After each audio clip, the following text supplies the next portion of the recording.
કાળના મુખમાંથી બચવા માટે સુખદેવજીએ કહેલું ભાગવત દુનિયાનું સૌથી શ્રેષ્ઠ સાધન છે. સૂતજીએ કીધું કે હવે તમે એ સાંભળો. જો મળી જાય તો મને ને તમને મળી જાય, ન મળે તો દેવતાઓને પણ ન મળે. શૌનકાદ ઋષિમુનિએ કીધું એવું થયું હતું? તો કીધું હા. ક્યાં એવું થયું હતું? તો જ્યારે રાજા પરીક્ષિતને સુખદેવજી કથા કરે છે એવા સમયે પરીક્ષિતે કથા વક્તુમ સભાયામ સંસ્થિતે શુક સુધા કુંભમ ગૃહીતવેવ દેવા તત્ર સમાગતા. પરીક્ષિતને કથા થઈ રહી છે. પરીક્ષિત મહારાજ સુખદેવજીના મુખેથી કથા સાંભળી અને આકાશમાંથી દેવતાઓ અમૃતનો કળશ લઈને આવ્યા. આવીને સુખદેવજીને કીધું મહારાજ ક્ષણમ વિરમ્ય, અહીંયા આવો, અહીંયા આવો. શું? એક કામ કરો ને, આ અમૃત છે, આ અમૃતનો કળશ તમે લઈ જાઓ અને બદલામાં તમે તમારા મોઢેથી કહેવાતી કથા તમે અમને કહો. સાબિત થયું સ્વર્ગની અંદર કથા નથી. દેવાનામ આપે દુર્લભમ, ભાગવતમાં પહેલા લખ્યું. સુખદેવજીએ કીધું કે ભાઈ આમાં મને કઈ સમજાતું નથી, આ તો એક ડીલ થઈ. અને મૂર્ખ માણસ હોય એ આવો સોદો કરે. કારણ કે એક તો મારે કથા તને કહેવાની, મારે કથા તમને કહેવાની, તમે અમૃત કોને આપો? રાજાને આપો. આમાં મારે ક્યાંય ફાયદો છે નહીં. છતાં પણ તમને કહી દઉં, હું આ કથા રાજાની ઉપર મને દયા આવી ગઈ, મને એની ઉપર બહુ પ્રેમ ને રાજાનો દીકરો, મોટા માણસનો દીકરો એટલે કથા કરું એવું કઈ નથી. પણ મારો સ્વભાવ છે સત્સંગ કરવો, મારો સ્વભાવ છે તારવાનો, એટલે હું કથા કરું છું. એક મિનિટ ઉભા રહ્યો, હું રાજાને પૂછી લઉં. રાજાને પૂછ્યું મહારાજે કે અમૃત પીવું છે? બદલામાં કીધું કથામૃત એમને દેવાનું. પરીક્ષિત મહારાજે કીધું કે મહારાજ તમે સમજાવો અમૃત અને કથામૃતમમાં શું ફેર છે? ત્યારે સુખદેવજી કહે છે ક્વ સુધા ક્વ કથા લોકે ક્વ કાચક મણિર મહાન બ્રહ્મરાતો વિચારેવ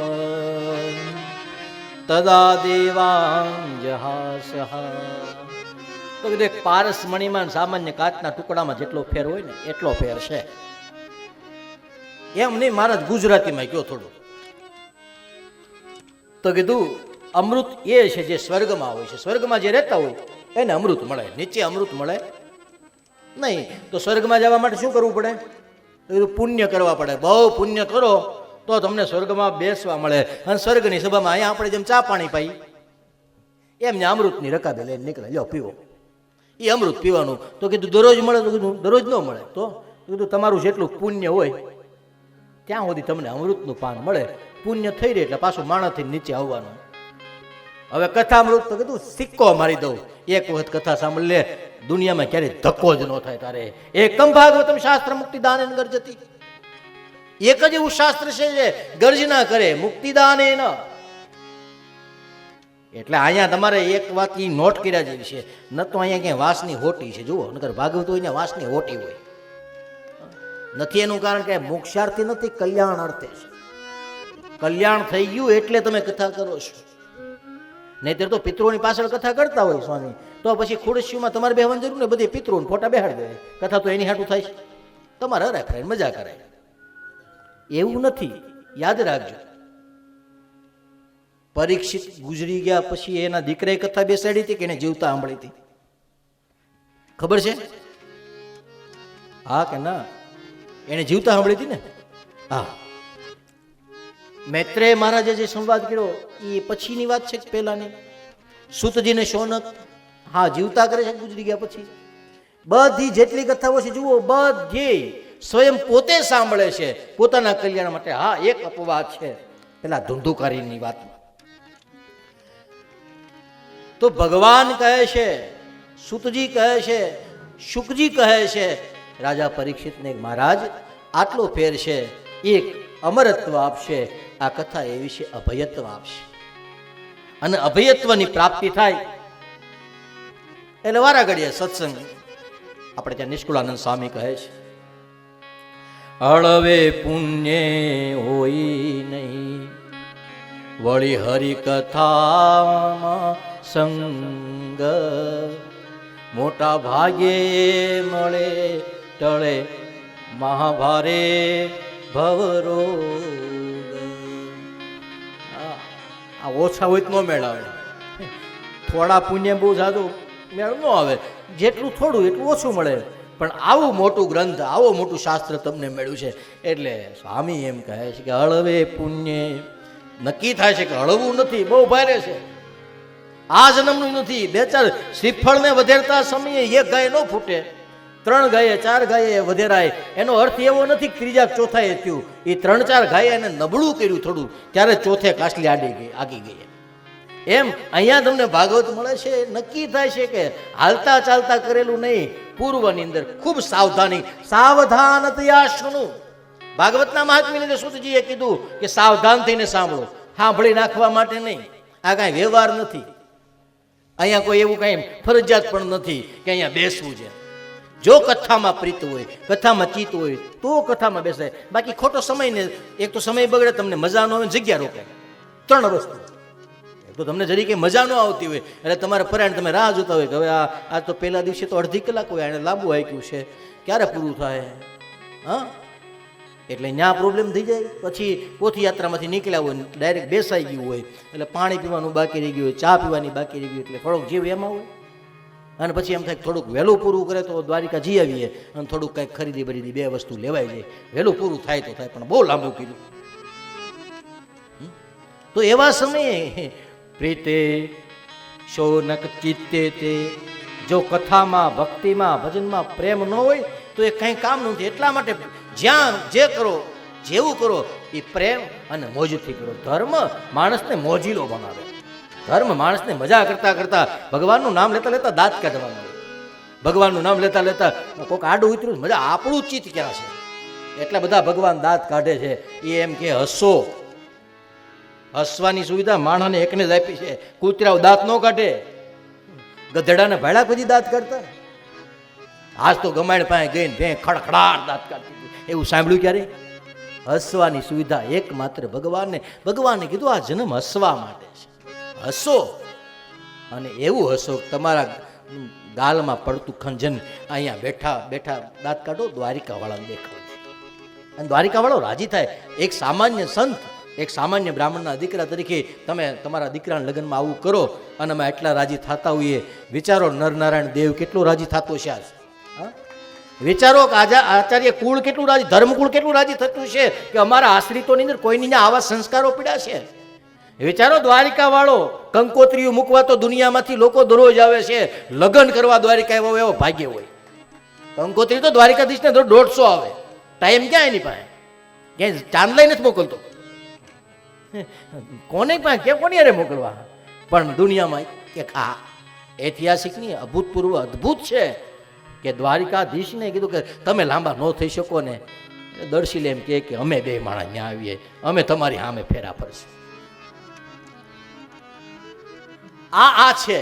એટલે હસવો, દાંત કાઢતા કાઢતા તમે જ્યારે પરિવાર સાથે બેઠો હોય તો બ્રાહ્મણ તરીકે અમને એટલું ગમે. વિચારો ઉપરવાળાને કેટલો રાજીપો થાય, એ બહુ રાજી થાય. સુખદેવ સુતજીએ કીધું કે આ વાત મેં નહોતી સાંભળી, મને નારદજીએ કીધું. ઓલી નારદજી કોઈ દિવસ એક જગ્યાએ બેહે નહીં, અને એ અઠવાડિયું પરોઠી વાળીને બેસી ગયા. તો કીધું હા ભગવાનનું નામ એવું. અમને ઘણા લોકો એમ કે અમે લગભગ ક્યાંય ટકીએ નહીં, પણ અહીંયા તમે ચોંટાડી દીધા. એમ ટકીએ નહીં તો અમને દેખાય છે, તમે ક્યાંય ટકો એવા નથી, પણ ટકી ગયા. એ નક્કી થાય છે કે અંદર રહેલો ધર્મ જાગી ગયો. વક્તાની કાંઈ મહાનતા હોતી જ નથી. યાદ રાખજો, અહીંયાથી જે કાંઈ કહેવાય છે, વ્યાસ ઉચિષ્ઠ જગત સર્વમ. આ દુનિયાનો દરેક વક્તા વ્યાસનું એઠું બોલે છે. જે કાંઈ કહેવાનું એ વ્યાસ દ્વારા કહેવાનું, જે કાંઈ લખાણું એ વ્યાસ દ્વારા લખાણું. અમે તો ખાલી તમારી સુધી પહોંચાડવાનું એ ટપાલી તરીકેનું કામ કરીએ છીએ. એટલે જેટલું સારું છે એ બધું ભગવાનને વ્યાસજીએ આપેલું છે. જ્યાં અજ્ઞાન તમને લાગે કે આ વાત ખોટી છે, એ બધું હિરેન દાદાનું છે. સારું એ ભગવાનનું છે, નબળું એ મારું અજ્ઞાન છે. ક્યાં થયું? તો કીધું એક વખત બદ્રી વિશાળની અંદર સનત કુમારો સનંદન સનત કુમાર બેઠા હતા અને સત્સંગ કરવો તો રાહ જોતા હતા કોની અરે સત્સંગ કરવો. અને ત્યાં તો નારદજી આવ્યા છે. નારદજી આવતા હતા જતા હતા, મોઢું ઉતરી ગયેલું. એટલે સનત કુમારે પૂછ્યું, કથમ બ્રહ્મ નદીનમુક કૃત ચિંતાતુરો કથમ ત્વરિત ગમ્યતે કુતર કૃતશ્ચાગમનમ તવ. નારદજીને કે દુનિયા પહેલું વહેલું તમારું મોઢું ઉતરી ગયેલું જોયું છે. નહીં તો ગમે ને નારાયણ નારાયણ કરીને મજા કરતા હોય, એને બદલે કેમ ઓલા વેપારીને વેપારમાં બહુ મોટી ખોટ ગઈ હોય, પછી મોઢું ઉદાસ થઈ ગયું હોય, સંસારીને ઘરમાં માથાકૂટ થઈ ગઈ હોય બપોરે અને જમાવીને બહાર નીકળી ગયો રીહમાં અને મોઢું ઉતરી ગયું હોય. નારદજી તમારે આમ કેમ? નારદજી કીધું આ ચિંતાનું કારણ હું નથી, પણ હમણાં જ મનને શાંતિ નહોતી એટલે એમ ફરવા નીકળ્યો. હાલ તીર્થયાત્રાએ જઈ આવું. તો તીર્થયાત્રા કરવા માટે હું ક્યાં ક્યાં નો ગયો. હરિક્ષેત્રમ કુરુક્ષેત્રમ શ્રીરંગમ સેતુબંધનમ એવમાદેશુ તીર્થેષુ બ્રહ્માણ ઇતસ્તત. મનને એમ થયું હાલ ને કુરુક્ષેત્રમાં જાઓ, જ્યાં ગીતા કહેવાની છે. ત્યાં શાંતિ ન મળી. હરિક્ષેત્રમાં ગયો, મનને શાંતિ ન મળી. શ્રીરંગ ગયો, સેતુબંધ ગયો, પણ મારા મનને ક્યાંય શાંતિ ન મળી. જ્યાં માણસ જોયા ત્યાં તો માણસ કેવા છે. સત્યમ નાસ્તિ તપઃ શોચમ દયાદાનમ ન વિદ્યતે ઉદંભરીણો જીવા વરાતા કુટભાસિના. દુનિયામાં ક્યાંય નારદજી કે મને સત્ય નો દેખાડો, ક્યાંય જોવા ન મળ્યું સત્ય. તપઃ ન તપ જોવા મળ્યું, ન પવિત્રતા. હવે સત્ય તપ ને પવિત્રતા ન હોય તો દયા દાનની વાત જ ક્યાં કરવાની. ઉદમ ભરીનો જીવા. માણસો પેટ ભરા થઈ ગયા, કડવું બોલે, જેમ ફાવે તેમ બોલે, મા બાપની સેવા ન કરે, ગાળો બોલે, ન કરવાના વ્યસનો કરે, ન કરવા યોગ્ય માણસોનો સંગ કરે. આ બધું કરેલા માણસોને જોઈને મને ખૂબ દુઃખ થયું અને યાદ આવી ગયું કળિયુગ આવી ગયો છે. કળિયુગમાં બધું હોય. સતયુગમાં સત્ય, ત્રેતામાં તપ, દ્વાપરમાં પવિત્રતા. હવે અહીંયા તમે બધા કઈ નેપકિન બેપકિન લઈને આવ્યા હો તો અહીંયા બેઠા ત્યારે મૂક્યું છે. તમે બધા અહીંથી જાઓ ત્યારે નેપકિન મૂકતા જાઓ કે લેતા જશો? હે ના પડી છે રમેશભાઈ બોલવાની. તમે દાદા ગમે કે બોલતા નહીં કોઈ, નો તાળી પાડતા, નો દાંત કાઢતા, નો રોતા. એને જે કરવું એ કરવા દેજો, તમે કોઈ આડા ઉતરતા નહીં. એવું કઈ નથી કીધું ને. તો તમે નેપકિન લઈને આવ્યા હો તો એ નેપકિન તમે મૂકીને વ્યા જાઓ કે લેતા જાઓ? લેતા જાઓ. હાલો સરસ. અઠવાડિયું રોકાવાના છો. અને ભક્તિધામ એટલે ખાલી કહેવાનું જ પેલું છે, બાકી કાંઈ ઘટે આમાં. ભગવાન એક એક રૂમની અંદર ભગવાનની મૂર્તિ, છબી, અહીંયા સ્વચ્છતા, આ બધું જોવો એટલે એમ થાય આપણી ઘરે આવું નહીં હોય. હા, કારણ કે દરરોજ ત્યાં રહેવાનું, ત્યાં થોડુંક હોય અને એ તો ઓટોમેટિક આવી જાય. અપલક્ષણ ઓલવેજ. આપણે ગમે એટલા બચવાનો પ્રયત્ન કરીએ આવી જ જાય. માણસ છીએ. તમે 7 દિવસ ઘરને તાળું મારીને અહીંયા આવ્યા છો તો તમે અહીંયાથી ઘરે જાઓ એટલે એક વસ્તુ વધી ગઈ છે ઘરે. શું વધી ગઈ છે? રૂજ, રજ, ધૂળ એ આવી જ જાય. ગમે એટલા પેક કરો એમ. માણસ કળિયુગમાં હોય અને એમ કે મારા મપલખણ નથી. Not possible. પોસિબલ એક જ ભગવાન દ્વારિકા વાળો. બાકી બધું આપણેથી કાંઈ એમ થાય કે હું આવું ન જ કરું એવું થાય જ નહીં. અને એટલા માટે તો એને દ્વારિકા વાળો કીધો છે, દેવ દ્વારિકા વાળો. તો 8 દી તમે રોકાવાના છો, પછી 8 દિવસ પછી તમે જશો, 7 દિવસ પછી તો એકાદી બોલપેન તો મૂકતા જાઓ ને રૂમમાં. એમ થાય 7 દી રોકાણા છીએ તો એક બોલપેન તો મૂકતા જઈએ. હે નહીં?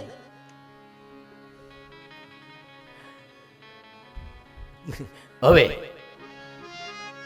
સતયુગ આવ્યો, સત્ય લઈને આવ્યો. તમે તમારી બોલપેન ન મૂકતા જાવ તો એનું સત્ય મૂકતો જાય કે લેતો જાય? દ્વાપર આવ્યો, પવિત્રતા લાવ્યો, હતો ત્યાં સુધી રહેવા દીધી. નીકળ્યા મોડ કરી, હાલ અહીંયા હવે તારું કામ નથી. ત્રેતામાં તપ હતું ત્યારે ખૂબ હતું, જતા રહ્યું બધું. કળયુગ આવ્યો છે હવે કળિયુગ આવ્યો છે તો જેને માવાનું બંધાણ હોય એ કંઈ અહીં ગોતવા નહીં નીકળે, એ તો થેલામાં નાખીને આવ્યા છે. હા, ક્યાં ન્યાયની હોપારી ફાવે, અહીંની કંઈ તમાકુ સૂનો ન ફાવે. લે આમાં તો ઘણા પાછું નામે સિદ્ધાંત, ખાવો ચૂનો નામ સિદ્ધાંત, એ એક સુનાનું નામ જોરદાર છે. બીજું બધું તો કે સિદ્ધાંતનો આપજો એમ. હા, બાબુ તો બરોબર છે એમ, એ હાલે, એ બાબુ તો બરોબર છે. ઓલો બાબુ નામ કોઈ દાંત નહીં કાઢતા, પણ ઓલો છોકરાને એને બાપાએ ધમકી મારી, પરીક્ષાનું રિઝલ્ટ છે, નાપાસ છે ને તો તું મારો દીકરો નહીં, હું તારો બાપ નહીં. એ ભાઈનું નામ બાબુ હતું. છોકરાને કહી દીધું કે હવે જો નાપાસ થઈને આવ્યો તો હું તારો બાપ નહીં, તું મારો દીકરો નહીં. છોકરો રિઝલ્ટ લઈને આવ્યો, કેમ થયું? કે બાબુ પાણી ભરતો હોય. જા બાબુ કે પાણી ભરતો એક ગ્લાસ. બાબુ આપણા સંબંધો પૂરા થઈ ગયા બાબુ. એટલે આપણા વ્યસનોને આપણે મૂકી નથી આવ્યા તો કળિયુગ જ્યારે આવ્યો હશે, હા, તો એને જે જોઈ ને તો એની ભેગા લેતા આવ્યા હોય. તો જેટલા અપલક્ષણો છે એ કળિયુગની દેન છે. બચવા માટે સૌથી શ્રેષ્ઠ એ ન જઈ શકે ક્યાં મંદિરમાં, એ ન જઈ શકે ક્યાં સંતના સંગમાં, એ ન જઈ શકે ક્યાં કથા મંડપમાં. કળિયુગના અપલક્ષણો, કળિયુગની તાકાત નથી અહીંયા આવી શકે. એટલા માટે તો મોટા મોટા વ્યસનો, મોટા મોટા રોગ મટી ગયાના દાખલાઓ છે.